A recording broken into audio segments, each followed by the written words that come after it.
Hi, this is Julie. In the last video in this series, we talked about the exponent form of, or exponential form of real numbers.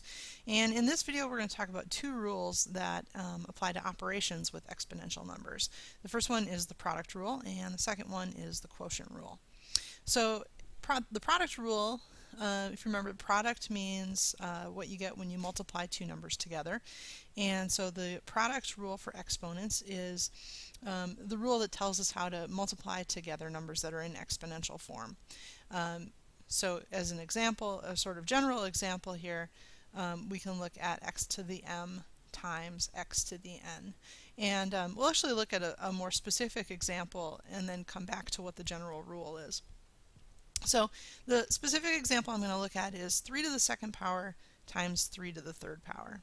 So going back to thinking about what exponential form means, 3 to the second power means that I'm going to multiply together 3 times 3, because the exponential form means that I'm going to multiply 3 by itself the number of times that the exponent tells me. So the exponent here is 2. I'm going to multiply that base number 3 times itself a total of 2 times.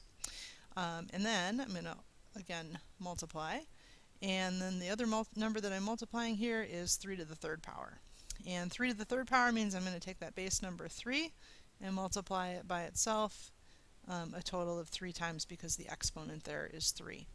So if I look what I have here now, I've got the number 3 multiplied by itself a grand total of 5 times. I've got the 2 3's that I multiplied together from 3 to the second power, and then the 3 3's that I'm multiplying together from 3 to the third power, and so that would be equal to 3 to the fifth power. And I could actually go ahead and figure out what that's equal to. 3 times 3 is 9, 9 times 3 is 27, 27 times 3 is 81, and 81 times 3 would be equal to 243. So if I've got an actual number here, I can figure out what that's equal to. But what's more important is just to look at what happened when I multiplied these two numbers together. When I multiplied 3 to the second power and 3 to the third power, wrote that all out, you can see that for my answer the base number stayed the same, and the new exponent that I got here was actually the sum of the exponents of the two numbers that I multiplied, or the two factors that I multiplied together.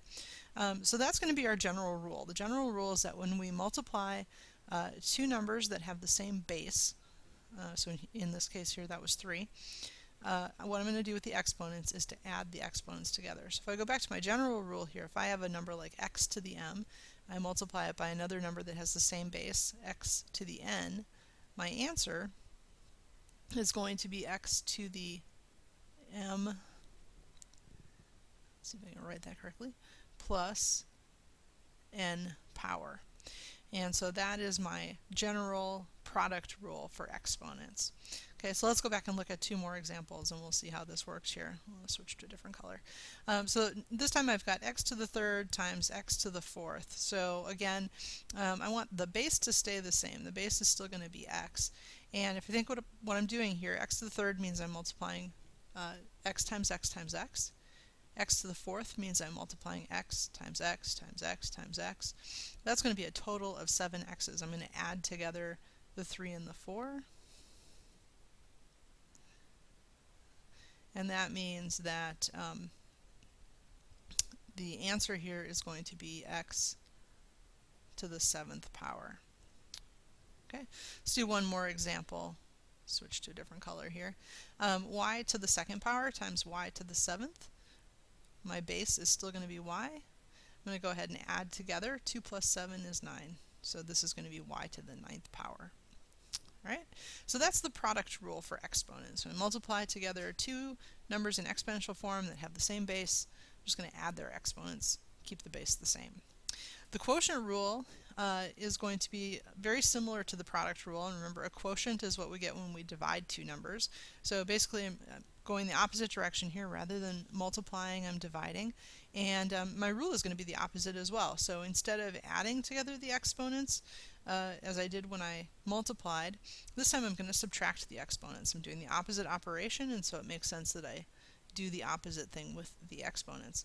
So the general rule is going to be that when I divide x to the m power by x to the n power, my answer is going to be x to the m minus n power. So specific example here, 2 to the 5th power divided by 2 to the 3rd. If I were to write that all out, 2 to the 5th is 2 times 2 times 2 times 2 times 2. And I would put that over 2 to the 3rd, which is 2 times 2 times 2. And keeping in mind rules for fractions and multiplication, just like when I'm working with multiplication of fractions, I can cancel out common factors from the numerator and the denominator. So I can cancel out 3 sets of 2's there. That leaves me with just 2 times 2, or 2 to the 2nd power. And I can go ahead and work that out. I know that 2 to the 2nd power is equal to 4. Okay, so, and again, going back to the original problem that I had, 2 to the 5th divided by 2 to the 3rd, if I subtract 5 minus 3, that would give me a power of 2. So looking at one last example here, this time we have variables raised to a power. So I've got a to the 12th over a to the 7th. Here I am going to go ahead and just subtract a to the 12 minus 7 would be the rule I'd want to use. And 12 minus 7, of course, is 5, so this would just be a to the 5th power. And I don't need to, multiply that out and cancel. I just can follow the rule and know that that's going to be correct. So those are the product rule for exponents and the quotient rule for exponents. In the next video, we'll take a look at a couple of other rules related to exponents.